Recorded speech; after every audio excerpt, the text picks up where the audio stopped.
vamos estar lendo o textuário juntos, de Atos capítulo 4 e o verso 31, bem forte, 1, 2, 3. Moveu-se o lugar em que estavam reunidos, e todos foram cheios do Espírito Santo, e anunciavam com ousadia a palavra de Deus. Atos 4, 31. E a verdade prática, meus irmãos, 1, 2, 3. Uma igreja cheia do Espírito Santo suporta aflições, ora com poder e ousa no testemunho cristão. Aleluia. Nós vamos estar lendo nessa leitura bíblica em classe, Atos dos Apóstolos, capítulo de número 4, e o verso 24 até o 31. Os irmãos estão ouvindo bem? Aleluia. Atos capítulo 4 e o verso de número 24 até o 31. Eu peço aos irmãos que estão pertinho da irmã Patrícia, se puder compartilhar com ela a revista aí. Glória a Deus. Isso. É que são duas Patrícias agora, né? Isso. Aleluia. Vai dar certo, vai dar certo. Então, só compartilhar. Se puder dividir aí, um acompanha, o outro acompanha também, é uma bênção. Se você vê alguém que está sem revista, ajude aí.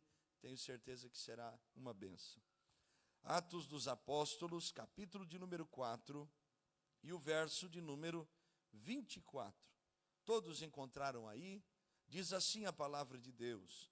E ouvindo eles isto, unânimes, levantaram a voz a Deus e disseram: Senhor, Tu és o Deus que fizeste o céu e a terra, e o mar, e tudo o que neles há, que disseste pela boca de Davi, teu servo: por que bramaram os gentios e os povos pensaram coisas vãs?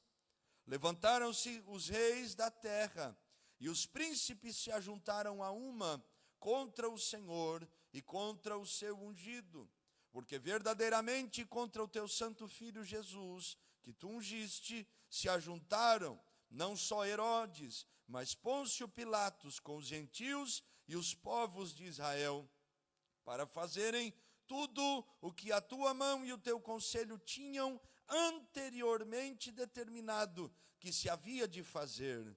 Agora, pois, ó Senhor, olha para as suas ameaças e concede aos teus servos que falem com toda a ousadia a tua palavra, enquanto estendes a tua mão para curar, e para que façam sinais e prodígios pelo nome de teu santo Filho Jesus. Versículo 31. E tendo orado, moveu-se o lugar em que estavam reunidos, e todos foram cheios do Espírito Santo, e anunciavam com ousadia a palavra de Deus. Tome o seu assento, por favor. O que é ser cheio do Espírito Santo? Segundo a palavra de Deus, o que é ser cheio do Espírito Santo?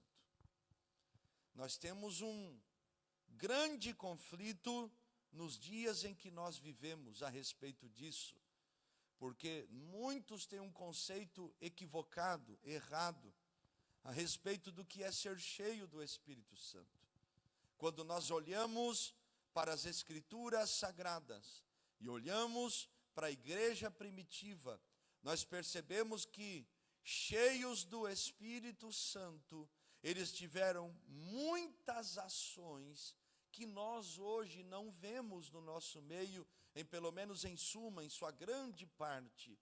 Porque ser cheio do Espírito Santo não tem a ver só com o falar em línguas ou ser alguém usado por Deus, meus irmãos.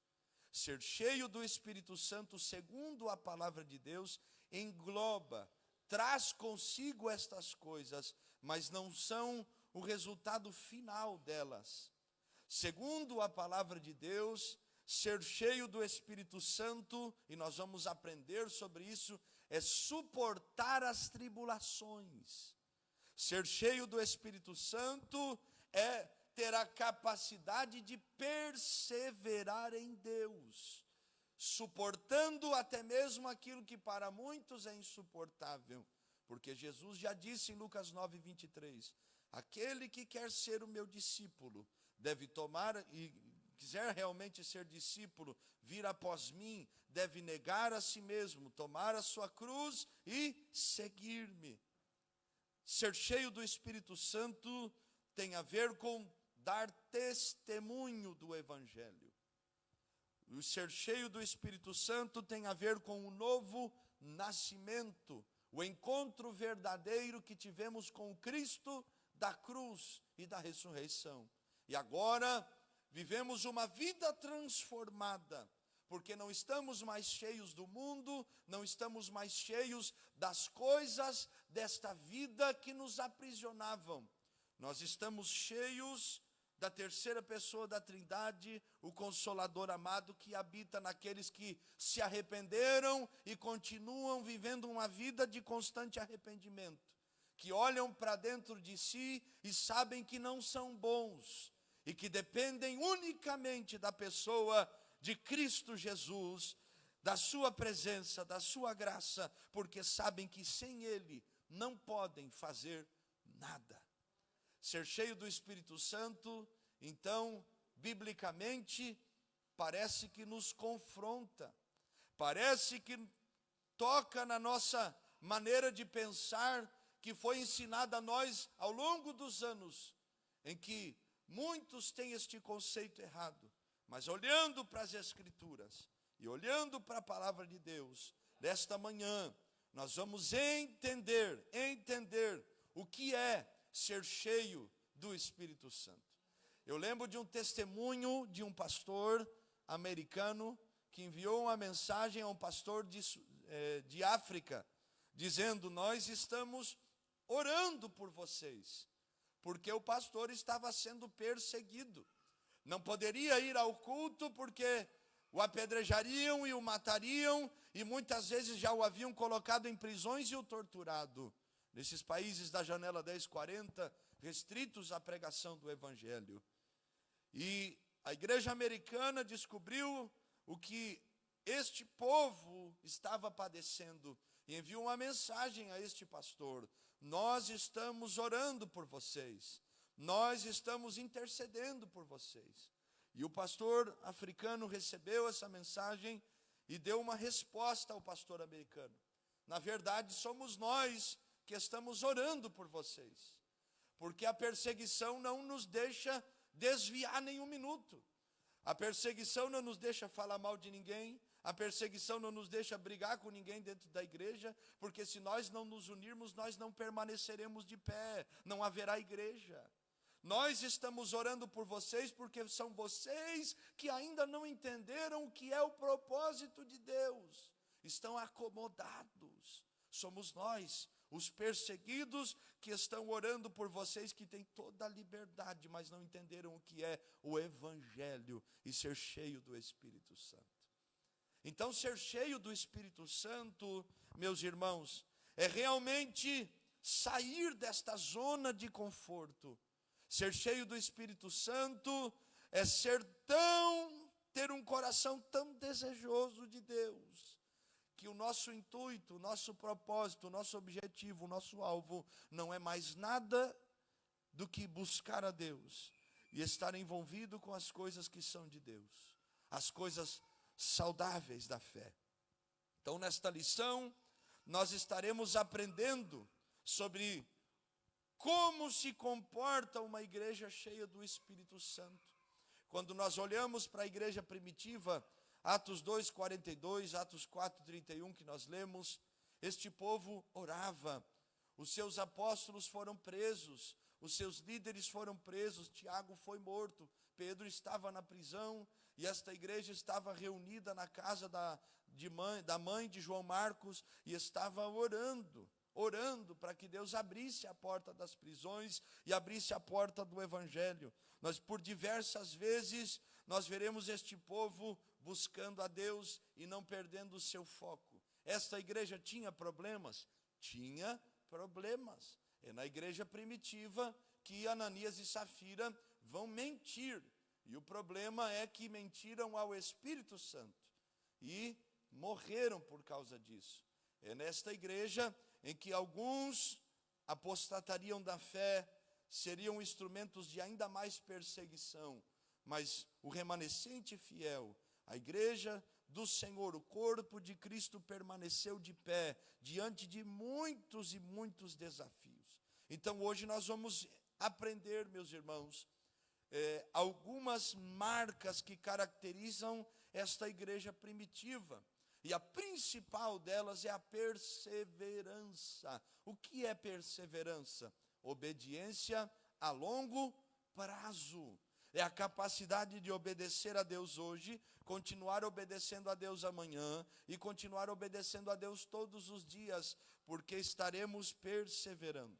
Lembra do que Jesus disse em Mateus 24:13? Aquele que perseverar até o... Vamos lá, todo mundo. Aquele que perseverar até o fim será salvo. E aí eu pergunto aos irmãos, quem aqui já chegou no fim para deixar de perseverar? Eu até ia perguntar, quem quer ir para o fim? Ninguém quer, né, irmão? Misericórdia. Mas temos um desafio. O desafio que Deus vai olhar para Daniel, no capítulo 12, se não me engano, no último capítulo de Daniel, no último versículo do livro, e vai olhar para Daniel. Daniel, te revelei tantas coisas, agora tu vai até o fim, Daniel. Tu vais até o fim. O desafio de ir até o fim, perseverando em Deus, na sua palavra, meus irmãos. Então, além de esta ser uma marca principal na igreja de Jerusalém, a perseverança também é uma marca principal na igreja, dos crentes em Cristo Jesus, nos cristãos, naqueles que são discípulos de Cristo. Discípulos de Cristo perseveram orando, buscando a Deus, não se envolvem com coisas que não são bíblicas, porque eles sabem que a principal coisa que possuem é a presença do Espírito Santo dentro dos seus corações. Por isso a palavra-chave da lição é o Espírito Santo, porque o Espírito Santo estando em nós, ele nos capacita para podermos vencer e suportar aquilo que precisamos vencer e suportar. Olha o que diz a nossa lição. Uma igreja perseverante, na sua introdução, é capacitada para dar testemunho da sua fé, mesmo que em meio ao fogo da provação. Essa igreja suporta as provações porque é cheia do Espírito. Por causa do Evangelho, ela renuncia ao seu próprio bem-estar e não aceita ficar na zona de conforto. Então, o que o pastor, o que o escritor, o professor desta revista, dirigido por Deus, está querendo dizer? Que não é possível alguém ser cheio do Espírito Santo, mas continuar na sua zona de conforto. Quem quer ser ainda mais cheios do Espírito Santo? Todos nós. Agora, nós temos que entender uma coisa muito fundamental, a priori disto, é que se nós aceitarmos ficar em conforto, em facilidades, em comodidades, isso é só um resultado de uma vida que ainda não foi cheia do Espírito Santo. Porque um crente cheio do Espírito Santo, irmão, é impossível ele saber que tem oração e ele não está orando. É impossível ele ficar um dia sem falar com Deus. Não estou dizendo às vezes que vai dobrar, ficar 15 horas orando, mas está trabalhando e está dizendo, Senhor, guarda os meus filhos, minha vida é tua, Senhor. Eu sou teu, Senhor, meu marido está trabalhando, vai guardando ele, Senhor. Senhor, minha esposa está trabalhando, vai sustentando, vai dando graça. Senhor, visita os meus irmãos, visita a igreja. Está orando, está perseverando, está buscando a Deus. É impossível alguém cheio do Espírito Santo rejeitar a palavra de Deus, o Evangelho de Cristo. Não aceitar aquilo que é bíblico, porque quem é cheio do Espírito Santo ama a palavra, e quando a palavra não é pregada, parece que falta alguma coisa, porque o Evangelho é que enche a nossa alma e nos dá direções. Então esta igreja que é cheia do Espírito Santo, ela não aceita ficar na zona de conforto. Na verdade, sem a capacitação do Espírito Santo, o corpo de Cristo não suporta as provas para cumprir a sua missão no mundo. Outra marca, uma igreja cheia do Espírito Santo, é a sua capacidade de orar com poder. Por isso, impactar o mundo ao seu redor. Essa oração fortalece a igreja, capacita a testemunhar de maneira eficaz. Então, além de não permanecer na zona de conforto, essa igreja também é uma igreja de oração. Ela ora, o lugar onde ela está é transformado, o seu bairro, sua região. Por quê? Porque esta igreja, ela é de Cristo, ela é espiritual, ela é de oração. Outra coisa, outra marca que nós iremos especificar aqui nesses 3 tópicos, é uma igreja que é marcada pela ousadia para proclamar o evangelho com poder, pregar o evangelho com poder. Pregar o evangelho, a palavra de Deus, não o que o pastor Marcelo diz, não o que eu penso, não o que você pensa, não o que nós pensamos que deveria ser, mas o evangelho, a palavra de Deus. A palavra de Deus que está disponível para cada um de nós, e todos nós temos acesso à palavra de Deus. Este evangelho puro, este evangelho pregado como é, transforma, converte, salva e leva ao céu. Então esta igreja, meus irmãos, ela possui marcas, e hoje nós estaremos falando sobre essas 3 marcas: a marca da perseverança, a marca da oração e a marca da pregação do evangelho. Então, o tópico primeiro diz: uma igreja perseverante. Lembre do que significa perseverança? Obediência a longo prazo. Então, uma igreja perseverante é uma igreja que suporta vamos lá? Sofrimento, está escrito aí, aleluia. É uma igreja que suporta o sofrimento. Após sua pregação junto à porta formosa, Pedro e João são levados presos e posteriormente ameaçados por pregarem o nome de Jesus. Irmãos, eles foram ameaçados, presos. Muitos cristãos foram jogados aos leões, ao Coliseu. Muitos foram crucificados de cabeça para baixo. Muitos foram crucificados, como por exemplo na revolta ali dos primórdios da igreja, dos primeiros dias da igreja, quando Nero vai pegar os cristãos, crucificá-los na cidade de Roma, vai colocar óleo neles e vai colocar fogo. Para quê? Só para iluminar as ruas da cidade. E ele vai se colocar bem na sacada do seu palácio com uma harpa e vai começar a tocar e se alegrar com aquilo.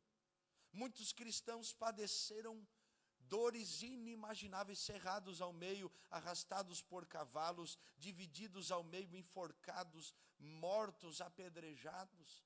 Esta igreja que nós estamos falando aqui, a igreja primitiva, é a igreja que suportou tudo por amor a Jesus. Muitos no seu batismo, quando os irmãos estavam batizando outros irmãos, vinham os soldados e seguravam o irmão que estava sendo batizado debaixo d'água. O irmão já morria afogado na hora do batismo. Porque padeciam de perseguições intensas. Eles suportaram tudo por amor a Jesus, porque entenderam o que é perseverança. E aí eu lhe pergunto: você tem suportado tudo por amor a Jesus? Ou qualquer coisinha te abala? Nós, como igreja ocidental, vamos dizer assim, a igreja aqui em Portugal, nós estamos muito bem. Um dia eu estava lendo Atos capítulo 8 e Deus falou comigo: muitas vezes sou eu que envio perseguição para o meu povo, para despertar o meu povo. Porque a igreja de Jerusalém ficou em Jerusalém, só que Jesus havia dito: Judeia, Samaria e até os confins da terra. E veio a perseguição, e os crentes, que nós chamamos, estudando sobre isso, de diáspora cristã, os crentes começaram a se espalhar, só que onde eles iam pregando o evangelho. Se não houvesse perseguição, se não houvesse dificuldade, se não houvesse essa tamanha luta, eles não sairiam de Jerusalém. E muitas vezes, meus irmãos, nós não entendemos o propósito do sofrimento. Por quê? Porque nós aprendemos que Deus só veio para nos dar vitória. Não é assim? Só vitória. A porta vai abrir, meu irmão. O milagre vai chegar. E se Deus não quiser abrir a porta? Cadê quem está na mídia aí hoje? Guilherme? Então, coloca aí, Guilherme, 1 Pedro 5,10. Deus trabalha no sofrimento. Deus prova os crentes no meio das provações. Agora, irmão, a provação da igreja primitiva é muito diferente das provações que nós vivemos hoje. Alguém diz assim, ó, eu estou sendo provado, pastor. E aí eu, como pastor, pergunto, o que está acontecendo, meu irmão? Não, pastor, é que eu queria viajar esse ano e não consegui. Eu fico olhando, digo, oh Deus. Estou sendo provado. Por quê, meu irmão? Porque eu queria ir no McDonald's, mas é final do mês, eu não consegui. Olha a provação. Imagina, olhe para cá, imagine nós chegando no céu, meus irmãos queridos. Nós vamos estar lá olhando os nossos irmãos e ninguém vai precisar nos falar nada, porque no céu nossa consciência e entendimento será plena. Ninguém precisará nos dizer, nós olharemos e saberemos.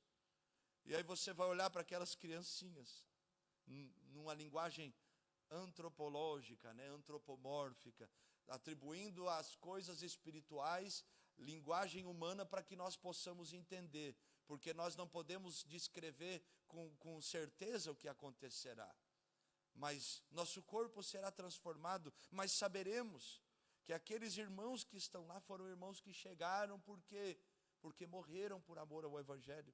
Eu não sei você, mas eu teria vergonha de olhar e dizer, meu Deus, eu passei luta. Será que eu passei alguma luta? De verdade? Será que passei por tribulações? Se eles, aceitando Jesus, morreram, perderam tudo, tiveram seus filhos mortos. E eu estava lá chorando, por causa de alguma coisa que o tempo levaria, e eles entregaram tudo por causa da eternidade. Será que nós padecemos este sofrimento que é a igreja primitiva? E nós queremos ser cheios do Espírito Santo, e Deus quer nos ensinar a perseverar no meio do sofrimento. Olha o que o apóstolo Pedro está dizendo a uma igreja que está sendo perseguida. E o Deus de toda a graça, o favor imerecido, que em Cristo Jesus nos chamou à sua eterna glória, a uma glória que não é passageira, a glória eterna da salvação.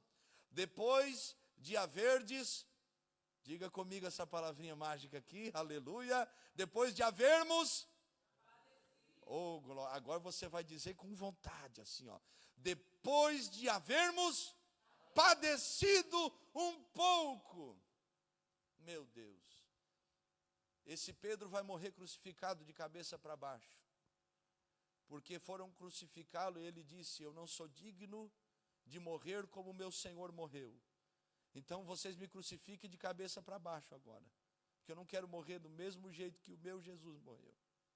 Ele está dizendo, depois de havermos padecido um pouco, Ele mesmo vos aperfeiçoe, confirme, fortifique e estabeleça. Olha o que Pedro está dizendo, irmãos. Estamos falando sobre uma igreja que persevera em meio ao sofrimento, que depois de padecermos, Ele mesmo, Ele quem? Quem é Ele aqui no texto? Ele é Deus, é Jesus, vos aperfeiçoe. Então quer dizer que Deus nos aperfeiçoou no sofrimento? Sim. Sabe o que significa esta palavra aperfeiçoar? Vem do grego catartismo. É a ideia daquele oleiro que vai trabalhando com o vaso e vai aperfeiçoando o vaso. Eu vi o diácono Antônio trabalhando aqui, vi o irmão Nunes aqui aperfeiçoando o trabalho, jogou a massa, irmão Nunes? Depois lixou, depois vem com a massa mais fina dando acabamento. Está fazendo o quê? Aperfeiçoando o trabalho. Aquele artesão que vai aperfeiçoando sua obra até que a obra fique completa. Olha que coisa tremenda. Só que Deus, Ele vai começar a nos aperfeiçoar quando? Quando nós começarmos a perseverar em meio ao sofrimento. Como é que você reage com a luta, com a provação, com as suas dores? Você foge? Deixa de vir no culto? Esquece Jesus? Briga com os irmãos? Eu conheço gente que passa luta em outro lugar, chega na igreja, irmão, é contenda, é briga. Não vou nem dizer que é aqui, porque aqui nós somos anjos, aleluia. Todo mundo já está quase no céu, está com o pé lá, ó. Oh, Deus. Como é que você lida com as suas dores? Como é que você lida com o sofrimento cristão? Além de perseverar no sofrimento, eles também, a igreja que persevera, é a igreja que não negocia os seus valores. Quando a classe sacerdotal intimou os apóstolos, eles deram ordem expressa para que eles não falassem nem ensinassem no nome de Jesus. A resposta dos apóstolos foi: julgai vós se é justo diante de Deus, ouvir-vos a vós do que a Deus. Eles olharam para os sacerdotes daquele tempo e disseram: por que vocês não julgam então? Se não é melhor nós ouvirmos a Deus do que vocês. Eles estão dizendo: minha preocupação é com a voz de Deus. Se fosse bem gaúcho, já dizia: mas que barbaridade, né, irmã Patrícia? Não se meta no negócio, que aqui nós vamos falar de Jesus.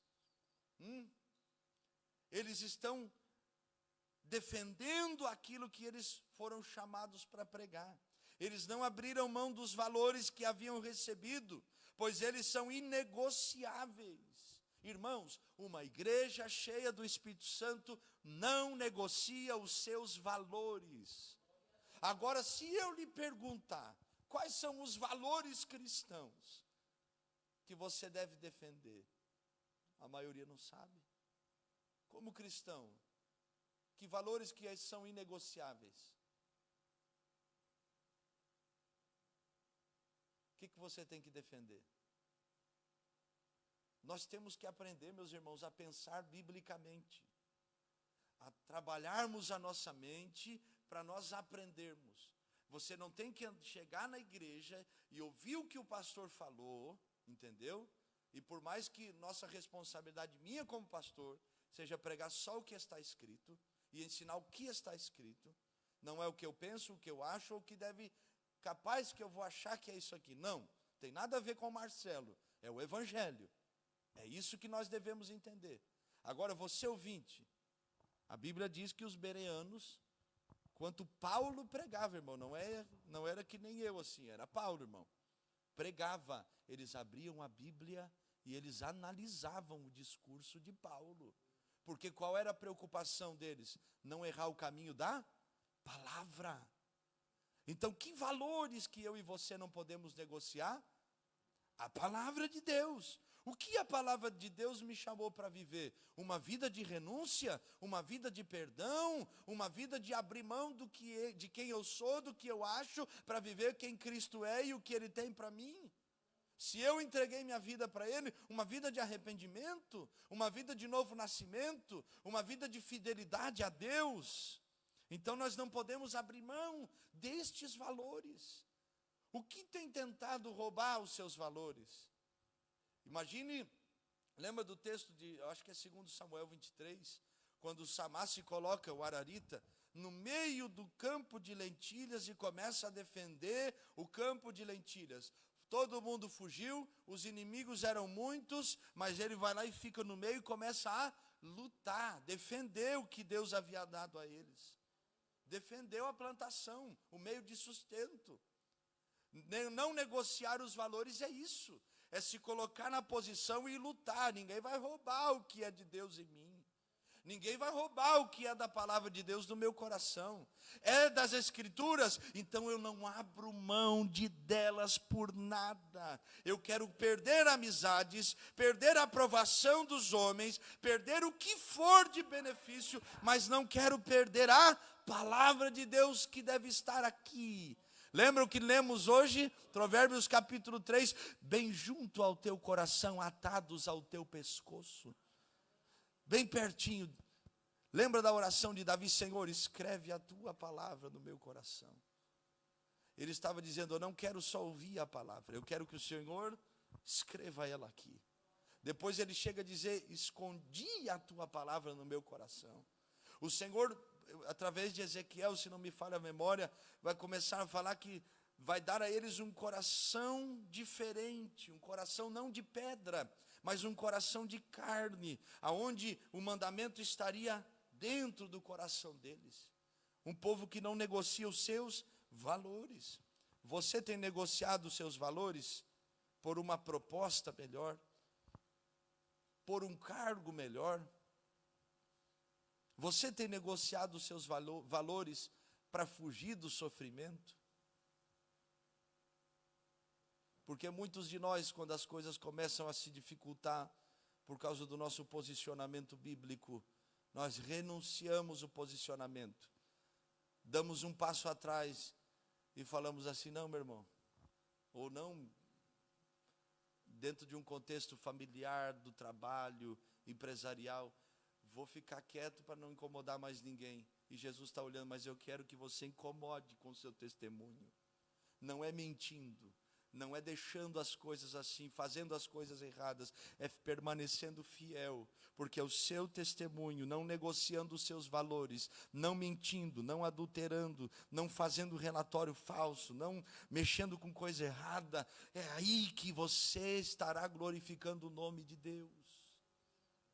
Mas muitos de nós ainda negociamos os valores. Só que a igreja, ou as pessoas que são cheias do Espírito Santo, suportam o sofrimento e não negociam os seus valores, porque entenderam o Evangelho.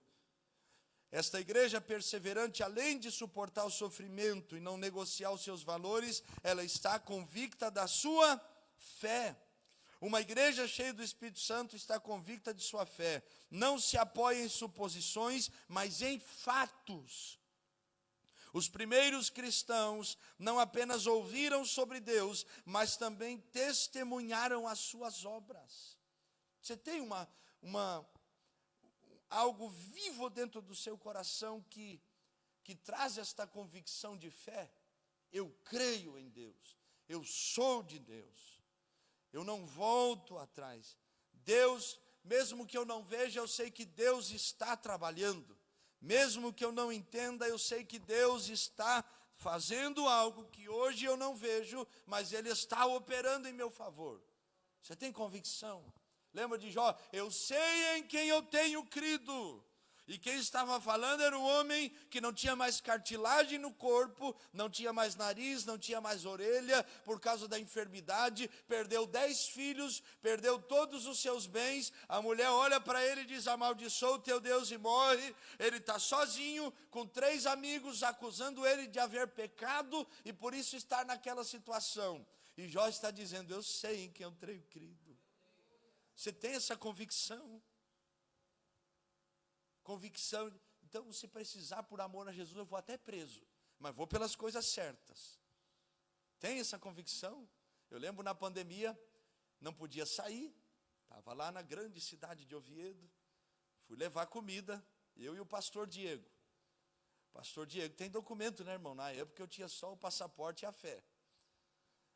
E fomos levar comida, polícia nos parou, estava parando todo mundo, multa. Eu digo, é hoje. Já entreguei o alimento, uma mãe com 2 crianças que o marido abandonou, sozinha dentro de casa, sem comida. Digo, vamos socorrer, meu irmão. Saí buscando comida, juntei o que tinha, juntou o que o outro irmão tinha, levamos a comida. Diego mostrou o documento, a polícia chegou, mostrou o documento, está liberado. Chegou minha vez. Falei, Diego, liga para a Carol e diz, estou pregando lá na prisão, mas pelo menos estou fazendo alguma coisa para Jesus. Aleluia. Ele olhou para mim, sabe que eu tinha que te dar uma multa, né? Sei. Sabe que eu tinha que te levar 3 dias preso, né? Sei. O que o senhor me diz? Faça o que tem que fazer. Então, o que veio fazer? E a irmã veio, não, eles vieram só entregar comida. Cala a boca que eu não lhe perguntei, entra para dentro de casa. O policial falou para a irmã. E aí, eu estou lá, mão para trás. Oh, Jesus. documento, passaporte, quase que, oh Deus. Próxima vez que eu pegar o senhor na rua, o senhor vai preso. Eu digo, tá bom. E eu lá pensando, se precisar, eu vou mais umas 3, né? Tem convicção da sua fé? Porque nós temos tanta convicção para nos defendermos. Eu estou certo. Pá! Mas nos falta essa convicção de fé. Jesus está certo. Vou defender o que é de Jesus. Aleluia. Então esta igreja, ela tem convicção da sua fé. Essa igreja, ela não esmorece na fé.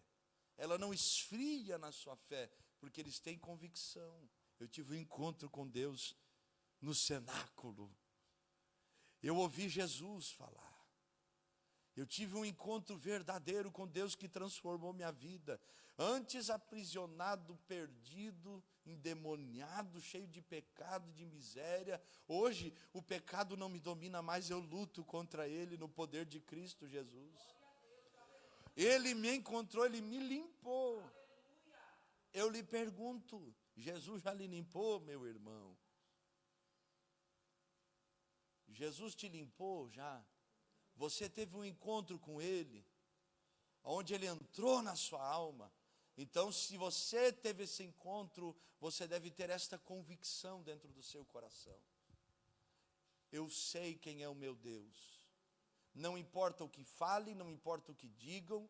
Se você ler a carta de Paulo aos Gálatas, aos Filipenses, Paulo é um pouquinho mais duro que o pastor Marcelo.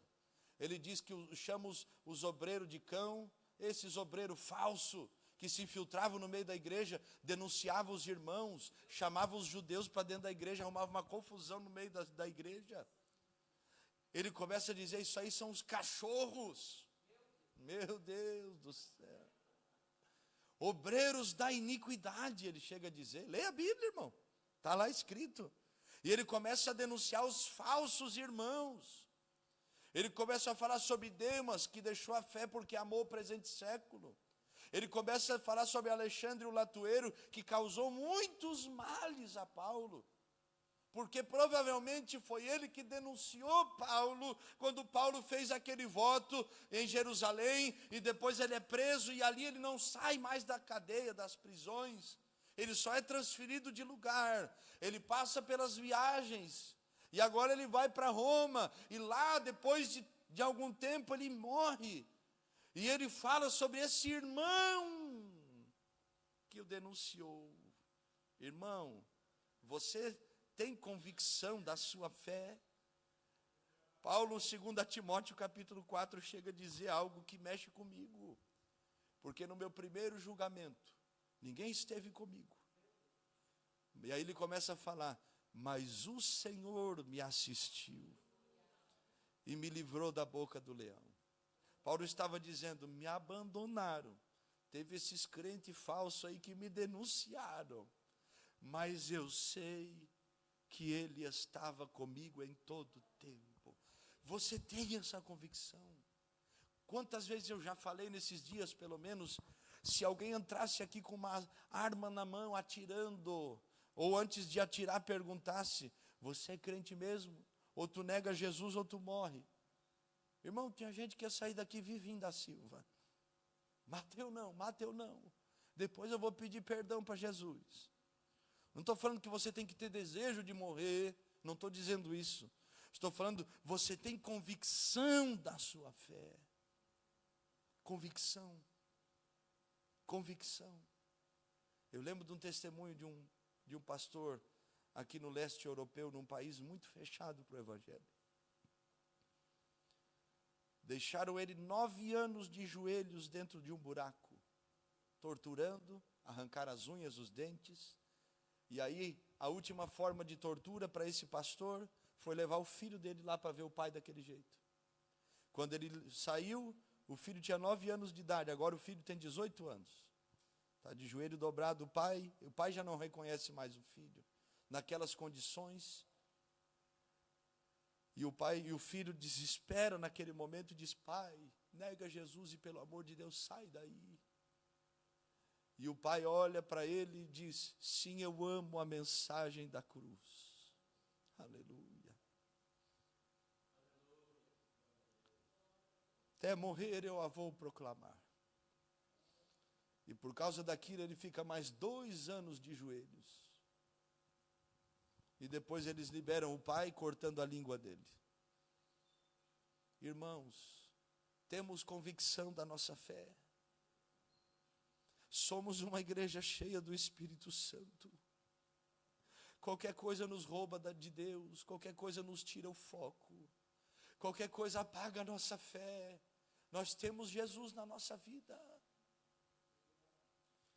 Eu tenho vergonha muitas vezes de dizer que eu sou crente, de olhar para tantos irmãos que vivem hoje do jeito que vivem.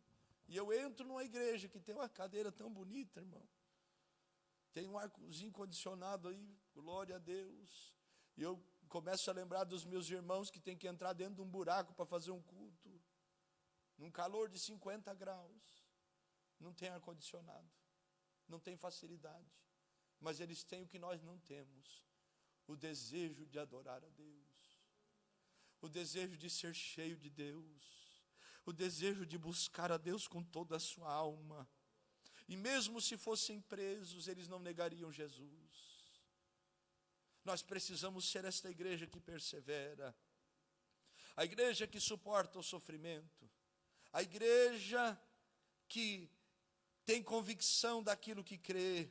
A igreja que não negocia os seus valores. A segunda marca desta igreja é uma igreja que ora com poder. John Wesley chega a dizer que a oração é o oxigênio da alma. O homem que todos os dias, das 3 às 5 da manhã, estava de joelhos. E se levantava pela manhã para pregar na Inglaterra. Tanto é que Deus usou a vida dele, do seu irmão Carlos Wesley e George Whitefield, para sacudirem a Inglaterra, sacudirem este continente, através da pregação do Evangelho. Os estádios de futebol se esvaziaram, as igrejas se encheram, porque 3 jovens dentro de uma faculdade fizeram um propósito de ter um clube santo e começaram a orar. E Deus começou a faculdade, o bairro, a cidade, a nação, o continente. A oração é o oxigênio da alma. Lembra de Davi Brainerd, que eu citei aqui na terça-feira, um missionário no meio dos indígenas americanos, pele vermelha.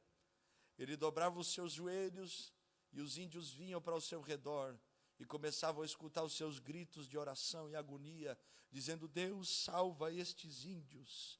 Eu não sei falar a língua deles, eu não sei como eu vou alcançá-los, mas é o Senhor que tem poder de tocá-los. E eles começavam a aceitar Jesus, irmão. Não tem lógica.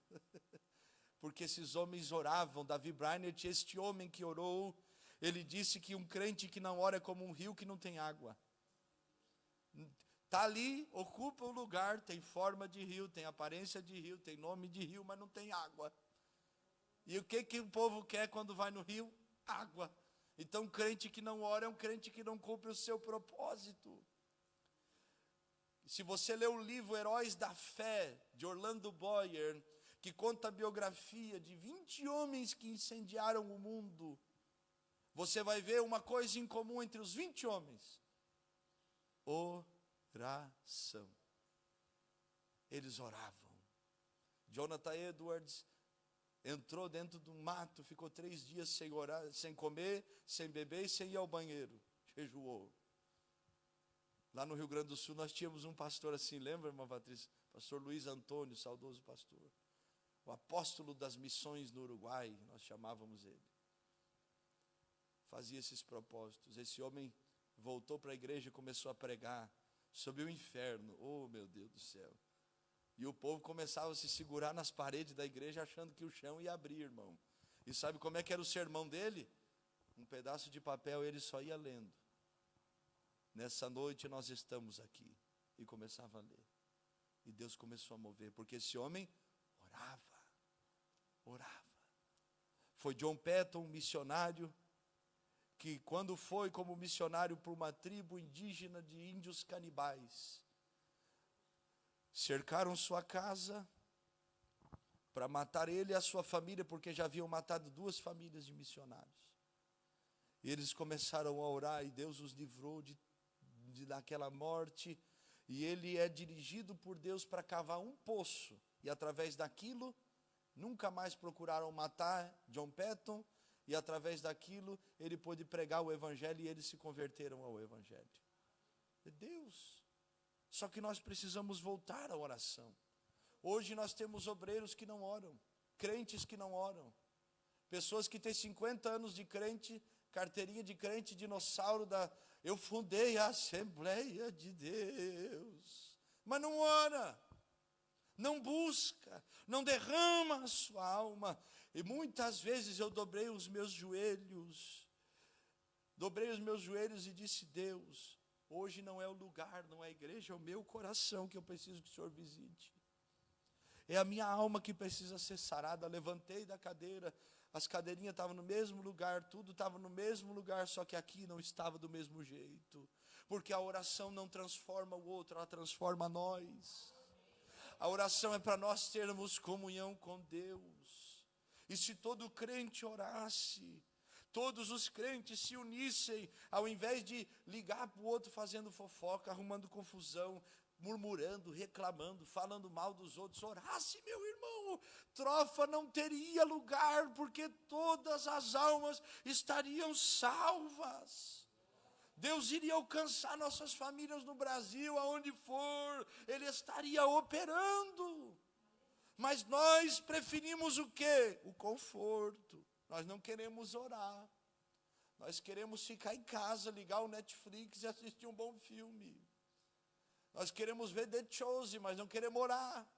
Não lemos a Bíblia. Tinha um irmão que assistiu a novela da Record.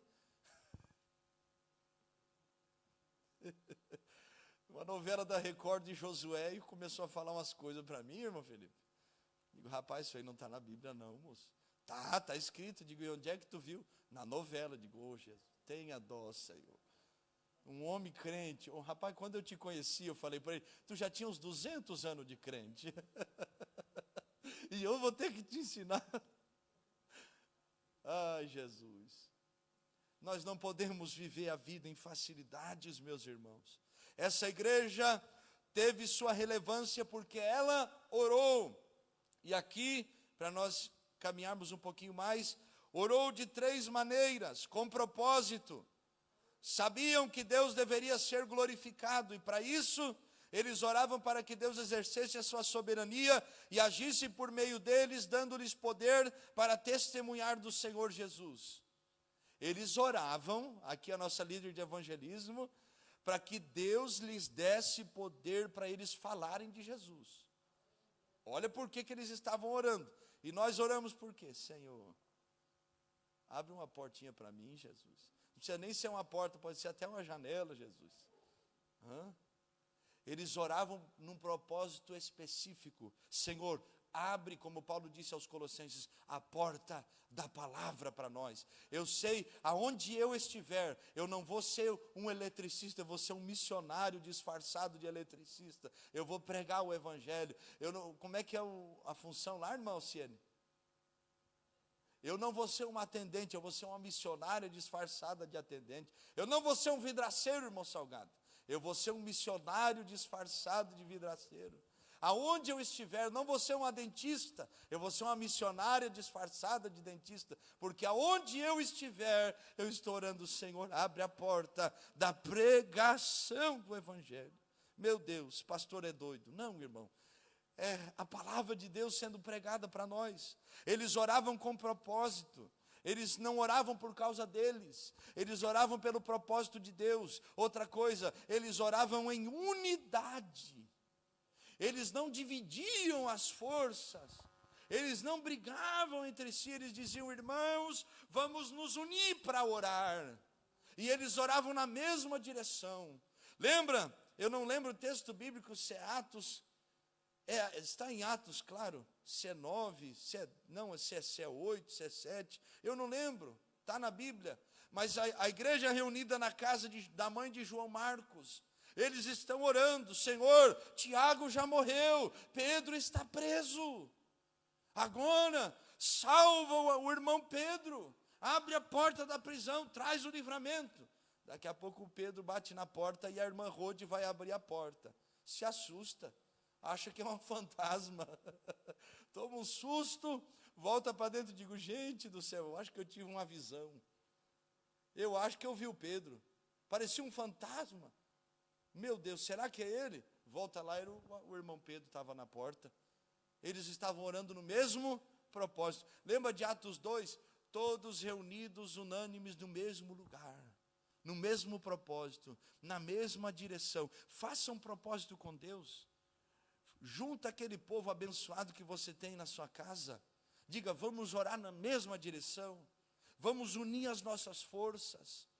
Vamos hoje desligar a televisão.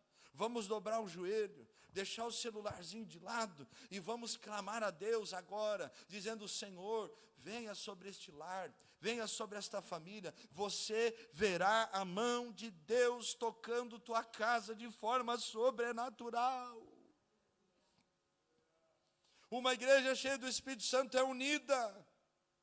Ela sabe respeitar as diferenças e entende que unidade não significa que todos são iguais. Eu vou ser de um jeito, irmã Raíssa de outro, o evangelista Carlos de outro, a irmã Gabriela de outro jeito, o Gleison vai ser de outro jeito, a irmã Ruth de outro, o Abraão de outro, cada um vai ter um jeito. E aí nós vamos querer mudar o jeito de todo mundo a vida inteira, irmão? Não. Todo mundo tem que ser igual a nós? Não. Cada um tem um jeito, mas um jeito submetido à palavra de Deus, oh glória. E nós temos que entender que Deus não deu tudo para alguns, para não se acharem na fé, né? Não crerem que são melhores. Deus deu um pouquinho para cada um, para todos dependerem de todos. Todos olharem uns para os outros e dizer, eu quero fazer a obra, mas eu quero ir contigo, tu vai me ajudar. Se nós dermos as mãos, nós vamos tocar essa cidade e alcançar essa nação para Jesus Cristo.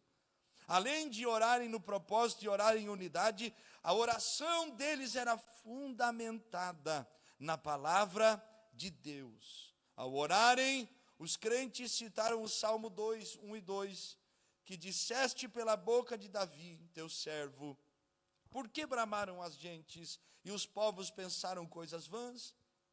Não basta orar, meu irmão.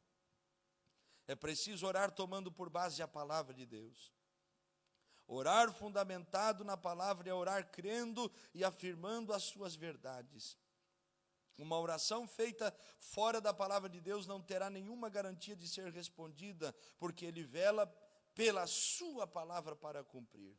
Não há dúvidas de que a falta de fundamentação bíblica pode estar por trás do fracasso na vida de oração. O que nós estamos dizendo é que a oração e a palavra andam juntos, que nós devemos orar a palavra, e muitas vezes temos entendimentos errados, porque não estamos orando para podermos ter esta palavra em nós, e não estamos orando a palavra em nós. Os irmãos entenderam? É diferente, quando você dobra os seus joelhos e para de pedir, começa a agradecer, dizendo, Deus, eu te agradeço pela vida.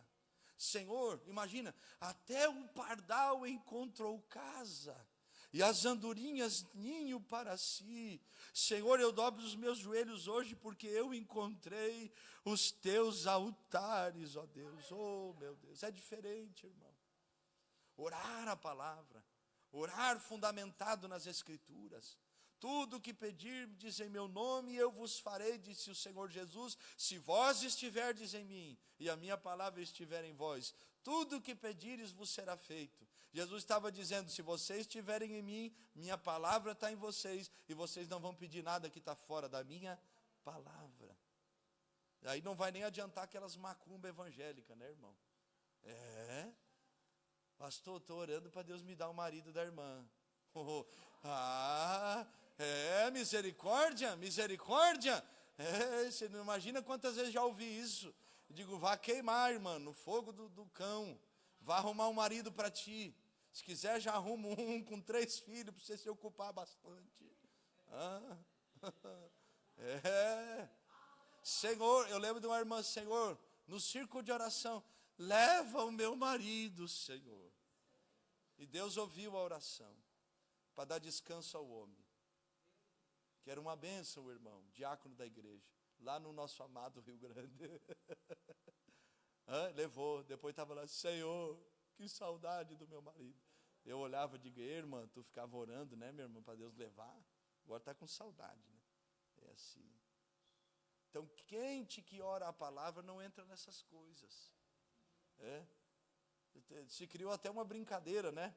Na hora da bênção, assim, apostólica, o irmão levanta a mão, eu já vi uns vídeos disso, aí está lá que o grande amor de Deus, o Pai, aí passa o irmão, rouba a bênção do outro, umas coisas meio...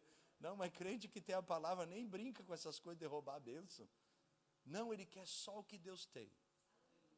Lembra daquele salmo, eu acho que é o salmo, Provérbios capítulo 30, ali tem gente que bate em cima daquele texto bíblico, mas eu acho que é palavras do filho de Agur, não me lembro exatamente. Ele está fazendo uma oração a Deus, e ele está dizendo, Senhor, não me dá nem a riqueza nem a pobreza, para que estando farto não te negue, e para que tendo em falta não roube, e não escandalize o nome do Senhor.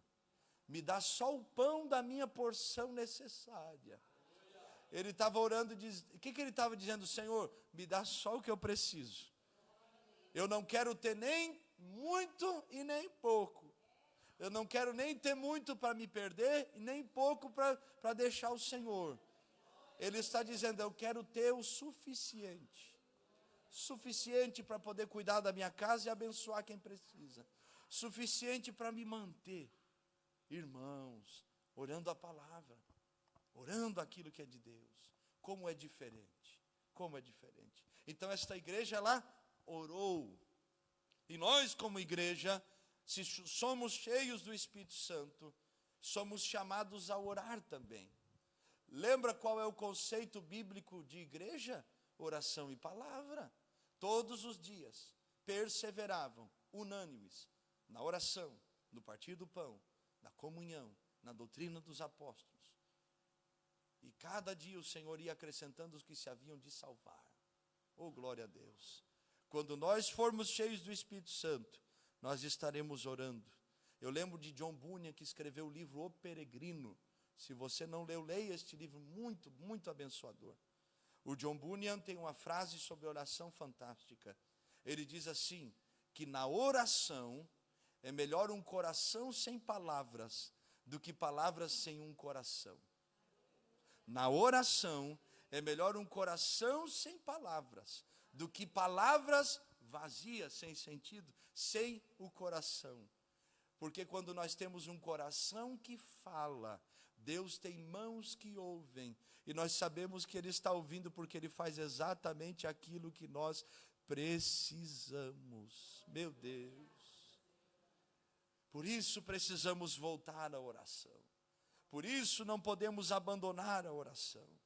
A maioria de nós que estamos aqui somos resultado de alguém que orou por nós. Eu lembro do meu pai, eu não era crente, e meu pai dobrava o joelho e dizia, Jesus, salva o meu guri, Jesus, só tenho ele, meu Deus. Salva ele, faz dele um homem cheio do teu Espírito Santo, que pregue a tua palavra. E eu ficava sentado do lado da porta ouvindo a oração do meu pai. Eu dizia, meu Deus, o pai está doido. Depois fiquei doido junto com ele. Aí não era mais só ele que dobrava o joelho, dobrava nós dois. Jesus, salva a nossa família, Jesus. Subia naquelas dunas de areia lá em Torres, irmã Patrícia. E olhava para aquele mar, coisa mais linda, uma luz da lua à noite. E a gente começava a gritar, nós dois, em cima de uma duna de areia, dizendo, Jesus, salva esse povo, Jesus. Orando. Precisamos orar. Se nós queremos ser um povo cheio do Espírito Santo, temos que aprender a perseverar no sofrimento, não negociando os nossos valores, e também estarmos convictos da nossa fé. Em segundo lugar, para nós sermos uma igreja cheia do Espírito Santo, temos que orar com poder, em propósito, em unidade, orando a palavra de Deus. Em terceiro lugar, para terminarmos, esta igreja cheia do Espírito Santo é uma igreja ousada no seu testemunho. Oh, glória! Testemunho. O que é ser ousado no seu testemunho? É duas coisas muito importantes. Paulo chega a dizer primeiro aos Coríntios capítulo 2, eu não fui ter convosco com palavras de sabedoria humana. O que Paulo está dizendo aos irmãos? Eu não fui pregar para vocês filosofia, sociologia, eu não fui ensinar vocês qualquer coisa que fosse terrena. Eu fui pregar com vocês com ousadia e poder. Ele estava dizendo, o evangelho foi pregado a vocês, e o evangelho tem poder. Aos Romanos capítulo 1, Paulo chega a dizer que o evangelho é o poder de Deus, que opera em nós para a salvação de todo aquele que nele crê. Primeiro o judeu, depois o grego, o gentil. Então, o evangelho é o poder de Deus. Só que nós temos um entendimento assim, que para nós pregarmos o evangelho, primeiro temos que viver o evangelho. Como é que é o nome do bairro lá, irmã Patrícia? De Caçapava do Sul lá? O perigoso aquele, o perigoso. Promorar, esse. Vou chegar lá no Promorar, perigoso, irmão, vou pregar lá. Mas com a vida errada, vai tomar pancada lá. Dos gaúchos brabo lá. Né, irmã Patrícia? Tem um bairro perigoso aqui na Trofa? Tem? Tem não, aqui é bem tranquilo. Isso. Então, um lugar bem perigoso aqui. Então, em qualquer lugar, então. Aqui é da paz. Então, você vai chegar em qualquer lugar. Você vai chegar em qualquer lugar, tá? E você vai pregar o evangelho. E as pessoas vão olhar para você, conhecendo sua vida, sabendo do jeito que você vive. Elas vão receber a mensagem do evangelho. Se você vive outra coisa que não seja a palavra, não. Vou dizer assim, olha aí, acha que é crente, mas olha a vida que vive. Eu escuto as brigas com o marido o dia inteiro dentro de casa. Eu ouço as gritarias, os palavrões, as coisas feias. Eles vão querer ouvir falar de Jesus? Sim ou não? Não, por quê? Porque para nós pregarmos o evangelho, nós precisamos viver o evangelho. Oh, glória a Deus! Lembra de Tiago capítulo 1, verso 22? Coloca aí, Guilherme, por favor. Tiago 1, 22. A gente não, olha para cá, irmão, não perde o fio da meada, tá? Olha o que diz a palavra, sede cumpridores da palavra, e não somente ouvintes, enganando-vos a vós mesmos. Irmãos, Tiago está dizendo que quem não vive a palavra, mas só escuta, está vivendo no quê? No engano. Meu Deus do céu. Hoje nós vamos sair desta escola bíblica pensando algumas coisas. Jesus, eu não quero viver no engano, não. Se eu estou ouvindo o evangelho, mas não luto para praticá-lo, eu estou em engano. Paulo diz que tem uns que pregam por vanglória, outros pregam por inveja. E ele estava se referindo a eles, mas nós pregamos a Cristo. Por que nós estamos aqui? É por inveja? É por vanglória? Ou é por Cristo Jesus?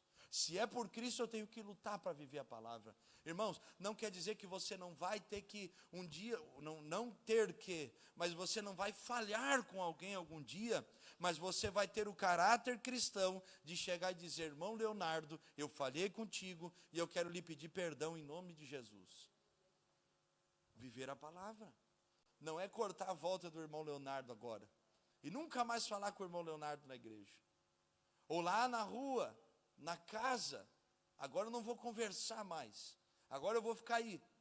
Não, irmão, se eu quero viver a palavra, eu vou perdoar. Eu vou ter paciência. Vou ter paciência, vou. Digo, Jesus, me dá paciência. Aí eu lembro de Paulo, e a tribulação produz paciência. Digo, Jesus, só paciência, a tribulação não, Jesus, não. Tribulação não, vai cair os meus cabelos, o resto que tem. Mas nós temos que viver esta palavra. O evangelho não pode ser só um discurso. Eu vou repetir, e você vai, em nome de Jesus, receber essa palavra. O evangelho não pode ser somente um discurso. Pessoas têm que olhar para nós e ver Jesus em nós. Se eu perguntar para o seu marido, para a sua esposa, para os seus filhos, como perguntaram no dia que eu fui ordenado ao ministério pastoral. Irmã Ana Carolina, esse homem dá testemunho da palavra de Deus, ele é crente dentro daquela casa, ele ora, ele jejua, ele tem temor a Deus. Aí eu digo, fala a verdade, irmã, fala a verdade. Tem. Então, imagina para entrar no céu, como é que vai ser? Irmãos, se nós não vivermos o Evangelho, como é que vai ser? E se eu perguntar para esse familiar seu? Vou usar o Gleice de exemplo. Oh, Jesus, tem misericórdia. Perguntar para o irmão Gleice, a irmã Ildiane dá testemunho, irmão Ildiane, o Gleice dá testemunho do Evangelho. Quem mais? Que está perto, né? Irmã Meire, o Tom do bigode, ele dá testemunho do Evangelho. E aí? Irmão Bruno, a Ruth, é crente, irmão Bruno, dentro de casa, ela é crente. Irmã Ruth, e o Bruno, é crente. O que a nossa família iria dizer? Perguntar para o irmão Nunes, a Magna é crente, irmã Magna, o Nunes é crente. E aí? O que a nossa família iria responder? Quando nós nos reunimos, nossas festas, nossos convívios, nossas palavras, a oportunidade que nós temos de pregar Jesus, o que as pessoas veriam em nós? Jesus? Ou alguém que converteu só um pedaço do corpo, porque o outro ainda não? Eu lembro de um irmão que disse para mim, eu vou arrebentar ele, pastor. E eu pensando, Jesus, se eu pudesse eu até ajudava. Mas eu não posso, eu sou crente. Eu falei para ele, meu irmão, mas nós somos crentes, nós não resolvemos as coisas assim. É o que fez a coisa feia mesmo. Aleluia. Mas não pode, né, irmão? Não pode. Irmão, tem que perdoar. Não, eu falei para ele, nós estamos crucificados em Cristo, a gente não faz o que quer. Não quer dizer que não vai ter vontade, mas nós não vamos fazer. É a vontade de Deus. Ele, pastor, não tem como eu descer da cruz, então só uns 5 minutos. Aí eu vou lá, resolvo o assunto e volto para a cruz, pastor. Eu digo, não tem como não, irmão. Né? Ou nós somos crentes ou nós não somos. Eu digo, irmão, vontade de muitas coisas vamos ter. Só que quando nós tivemos um encontro com Cristo, nós submetemos a nossa vontade a dele. É o que Jesus no Getsemane vai orar, Pai, se possível for, passa de mim esse cálice, todavia seja feita a tua vontade e não a minha, como tu queres e não como eu quero. Nós vamos sentir, isso aqui é carne, vai sentir. Tem hormônio, tem andropausa, tem menopausa, tem tantas pausas por aí, tem coisa aí, faz você sentir raiva, o sangue ferve, dependendo de onde vem, ferve um pouquinho mais, né? Mas tem que dominar isso. Por quê? Nós temos uma responsabilidade. Não é viver oprimido, não é viver como se tivesse num Big Brother cristão 24 horas, não, mas eu confesso que eu preciso de Jesus e eu quero ser transformado por Ele. Já teve dias que eu dobrei meu joelho, no meio de tanta coisa passando, eu digo, nega, bota a mão na minha cabeça, senão eu vou fazer bobagem.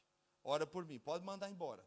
Tudo que de opressão e coisa, se jogar no chão, irmão. Eu lembro do meu pai foi um homem usuário de drogas, 20 anos, toda vez que meu pai tinha uma crise, ele ia lá na casa da irmã Dilma, dobrava o joelho e dizia, minha irmã, bota a mão na minha cabeça porque eu não quero cair, eu quero ficar em pé. Qual é o problema? Nós estamos matando as coisas no peito, irmãos. Estamos dizendo, eu sou crente super-homem, eu não vou buscar ajuda, eu quero viver sozinho, e não estamos suportando, porque nós aprendemos a nos isolar para sobreviver, e estamos nos dividindo, quando Deus nos chamou para andarmos juntos, e vencermos aquilo que precisa ser vencido, é na unidade do corpo, é alguém te abraçando e dizendo, meu irmão, fica firme, Deus vai te abençoar, orando por você, não é se isolando, trancando-se dentro de um quarto e dizendo, eu não vou mais para a igreja buscar Deus, Deus, eu não quero mais saber desse povo. É aqui que você vai padecer por alguém, mas é aqui que Deus vai levantar 3, 4 para estender a mão, te levantar e te ajudar.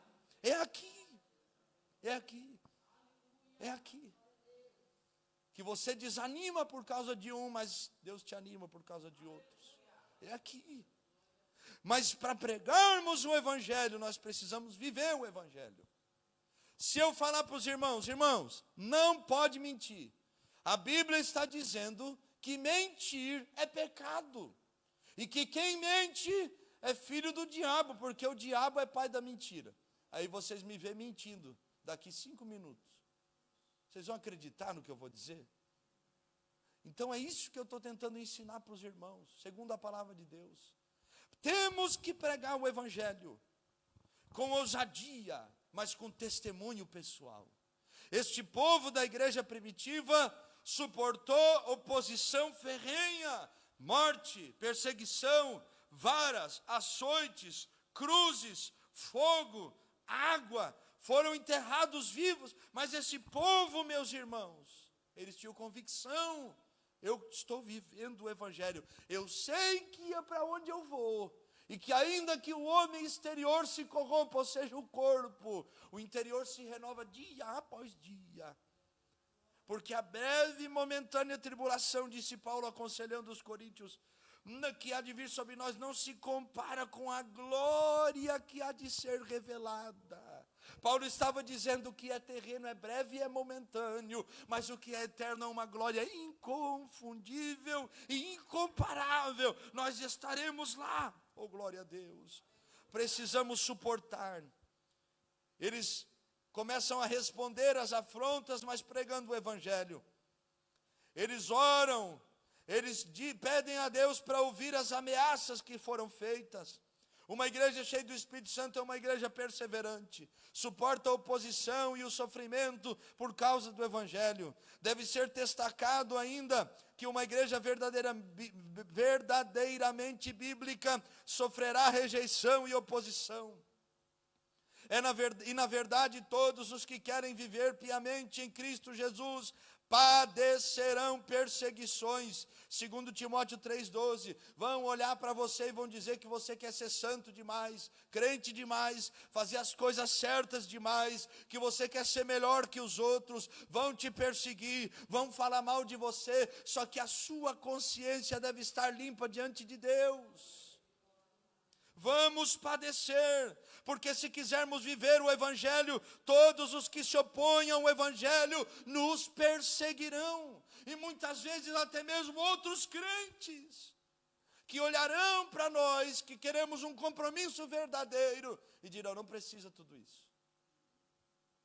Quem já ouviu falar de Davi Wurmbrand, que foi pastor no período da União Soviética, do socialismo na parte mais extrema, foi preso num caixote cheio de pregos, onde ele não podia se mover, mas não suportou mais ficar de pé tantas horas, soltou seu corpo e os pregos iam entrando no seu corpo.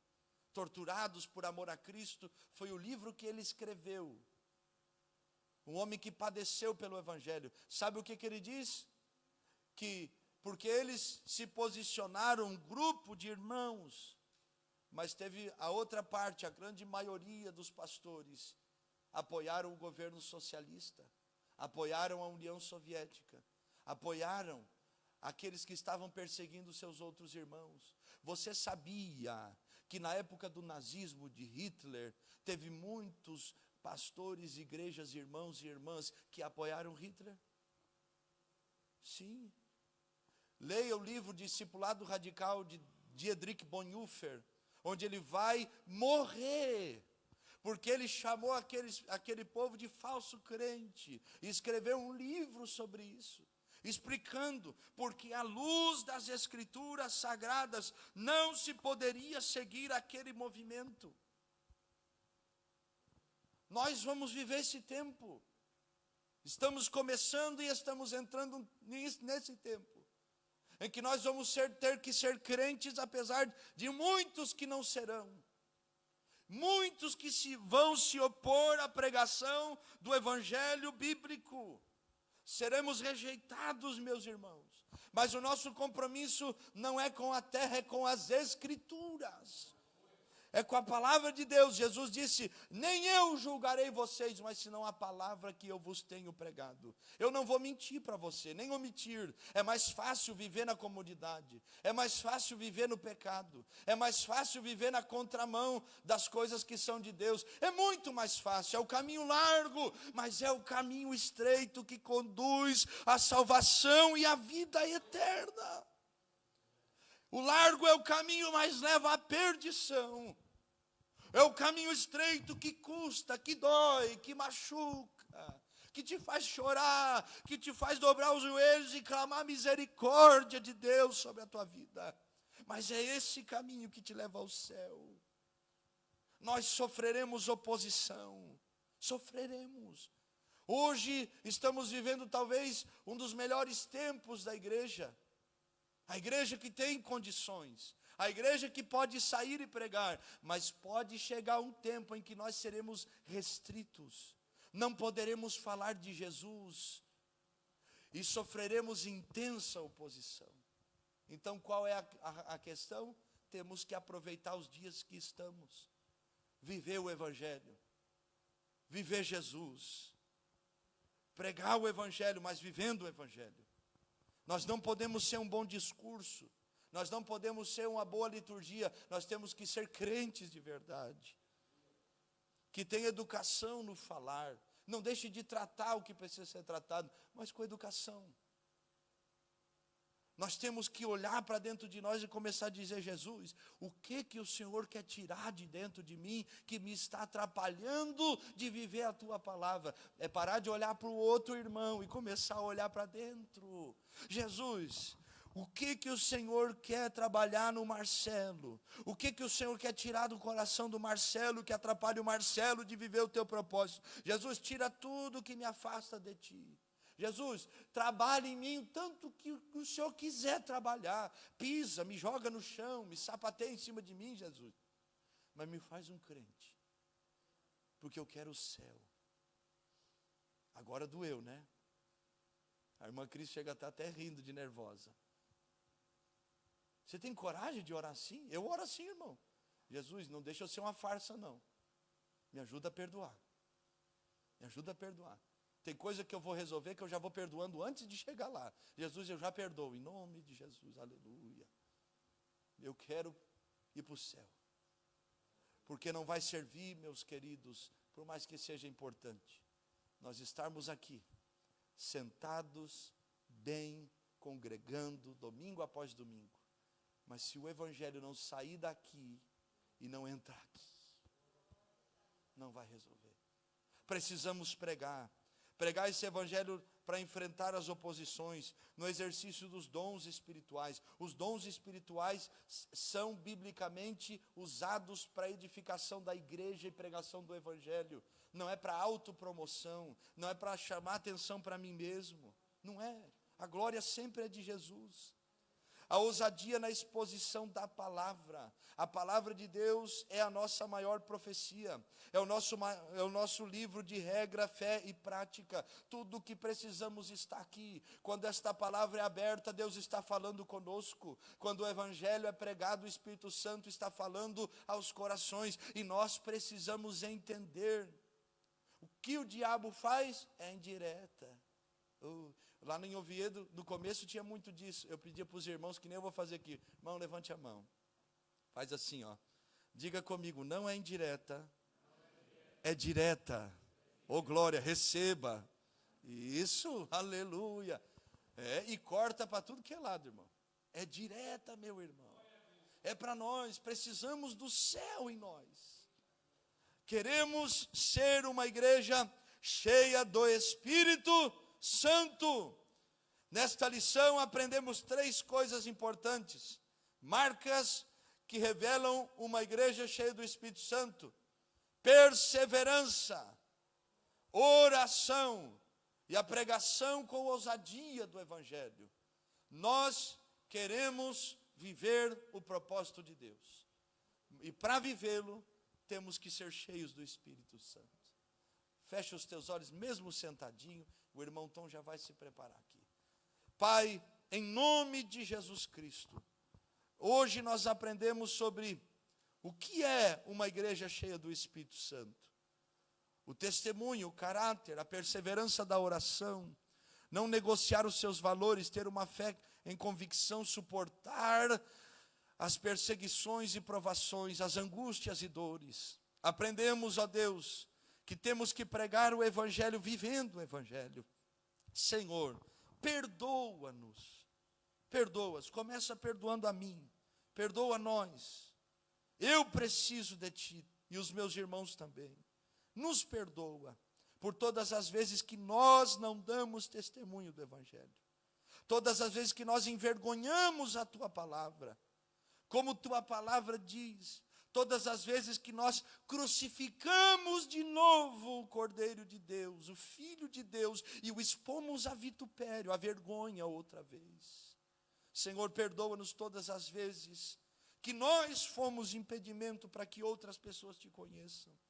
Olha para nós, nos ajuda, tenha misericórdia de nós, lava-nos no Teu sangue, faz-nos uma igreja cheia do Teu Espírito, cheia do que é Teu, cheia do que é do céu, e nos ajude a caminhar sentido ao céu. É o que eu peço com os meus irmãos, e assim nós oramos em o nome de Jesus. Amém e amém.